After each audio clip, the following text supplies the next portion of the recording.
اللهم صل على محمد يا رب صل عليه وآله اللهم صل على محمد يا رب صل عليه وآله.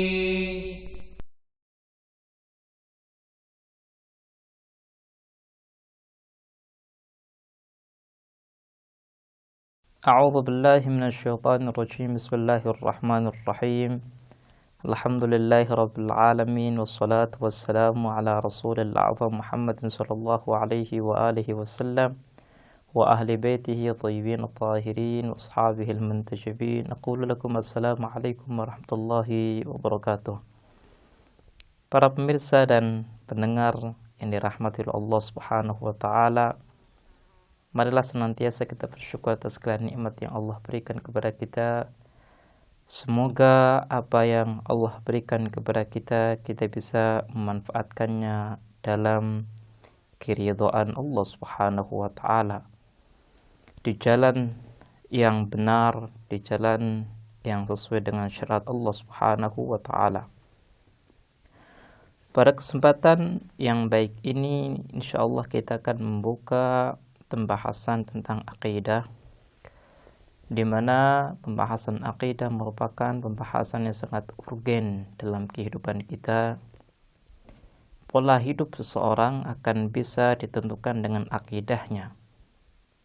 Makanya para nabi, para wali sangat memberikan perhatian lebih terhadap persoalan akidah.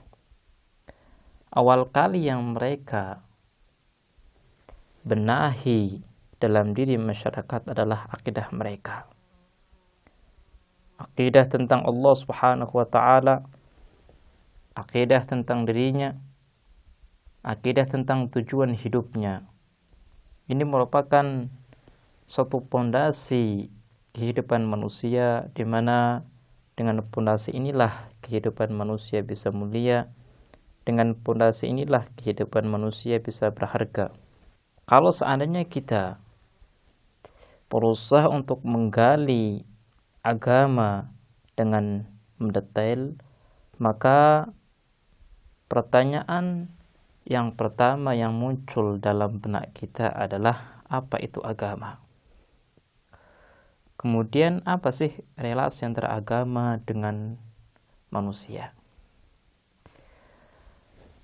Agama adalah sekumpulan ajaran-ajaran yang berkaitan dengan keyakinan, syariat, akhlak, dan adab.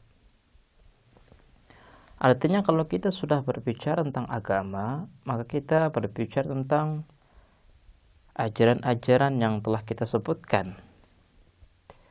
Agama bisa dibagi menjadi dua, ada agama suci samawi, ada agama buatan manusia. Agama suci samawi adalah agama yang diturunkan oleh Allah Subhanahu wa taala untuk memberikan pertolongan dan bantuan serta petunjuk bagi manusia bagaimana meraih kesempurnaan. Adapun agama buatan manusia adalah agama yang dibangun, agama yang dibuat berdasarkan kepentingan pribadi atau kepentingan kelompok. Karena agama itu berkaitan dengan hati manusia. Dan kita mengetahui bersama bahwa setiap amal perbuatan manusia itu tergantung dengan hatinya. Ketika agama ini bisa mengikat hatinya, maka seluruh pekerjaan, amalan, dan pola hidup yang dimiliki oleh manusia akan sesuai dengan agama tersebut. Makanya sebagian penguasa, sebagian orang-orang yang hatinya kotor berusaha untuk menguasai manusia dengan cara apa? Dengan cara menciptakan agama palsu. Sehingga mereka bisa mempermainkan manusia sesuai dengan apa yang mereka inginkan, menjadikan manusia budak mereka. Apapun yang mereka inginkan, maka manusia ini harus melakukan hal tersebut. Satu hal yang perlu kita bahas bersama sebelum kita memasuki lebih detail, lebih dalam tentang ma'rifatullah. Apa sih relasi antara agama dan fitrah manusia? Kalau seandainya kita mendapatkan dalam sejarah, dalam kehidupan kita, bahwa orang yang beragama itu lebih banyak daripada orang yang tidak beragama. Hal ini memunculkan suatu pertanyaan, kenapa mereka beragama? Apa sih yang menuntut mereka untuk memeluk satu agama? Dalam pembahasan teologi, ada suatu pembahasan yang membahas tentang relasi antara agama dan fitrah manusia.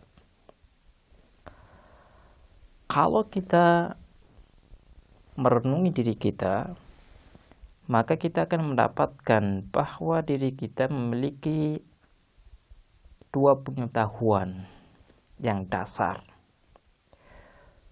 Pengetahuan yang pertama adalah pengetahuan yang tidak akan kita dapatkan tanpa bantuan sesuatu di luar dari kita. Tanpa kita belajar, tanpa kita pergi ke guru dan meminta guru tersebut untuk memberikan pelajaran dan ilmu kepada kita. Seperti kalau kita belajar ilmu fisika, ilmu matematika, dan berbagai ilmu yang ada di dalam kehidupan kita. Jadi jenis ilmu yang pertama yang ada dalam diri manusia adalah ilmu yang harus dicari. Kemudian jenis yang kedua adalah ilmu yang sudah ada dalam diri manusia. Artinya sejak manusia ada, ilmu ini sudah ada dalam dirinya, sehingga tidak perlu mencari guru untuk belajar dan mengerti ilmu tersebut. Jenis yang kedua ini adalah satu jenis yang sudah ada dalam diri manusia dan tidak akan mungkin lepas dari dirinya. Ilmu tersebut seperti ilmu tentang dirinya, tentang sifat-sifat yang ada pada dirinya, tentang tuntutan dirinya, seperti manusia itu butuh kepada makanan, manusia itu butuh nikah. Pengetahuan seperti ini tidak perlu seseorang belajar bersama guru dan guru menjelaskan bahwa manusia itu perlu menikah, tidak perlu. Karena menikah itu satu tuntutan dari diri manusia, sehingga untuk bisa mengetahui organisitas pernikahan tidak perlu penjelasan seorang guru, penjelasan orang lain. Relasi antara agama dan fitrah itu berkaitan dengan jenis ilmu yang kedua, yaitu ilmu yang sudah ada dalam diri manusia.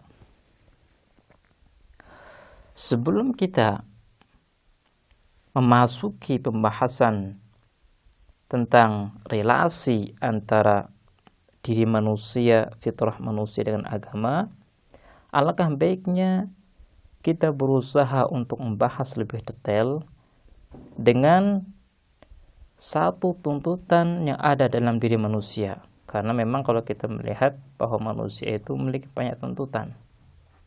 Dan ketika kita mengetahui tuntutan-tuntutan ini, maka kita akan bisa lebih mudah untuk mengetahui dan menjelaskan bagaimana relasi antara fitrah manusia dan agama. Dimensi yang pertama atau Satu hal yang ada dalam diri manusia adalah hubbul istitla'. Manusia itu memiliki rasa ingin tahu. Kalau kita kembali kepada diri kita, maka kita akan mendapatkan diri kita mulai dari kita dilahirkan sampai kita mati, kita memiliki rasa ingin tahu. Kita ingin mengetahui apa-apa yang ada di sekitar kita. Baiklah pemirsa, insyaallah kita akan membahas lebih detail, lebih dalam tentang pembahasan ini di kesempatan yang lain. Kita akhiri, wassalamualaikum warahmatullahi wabarakatuh.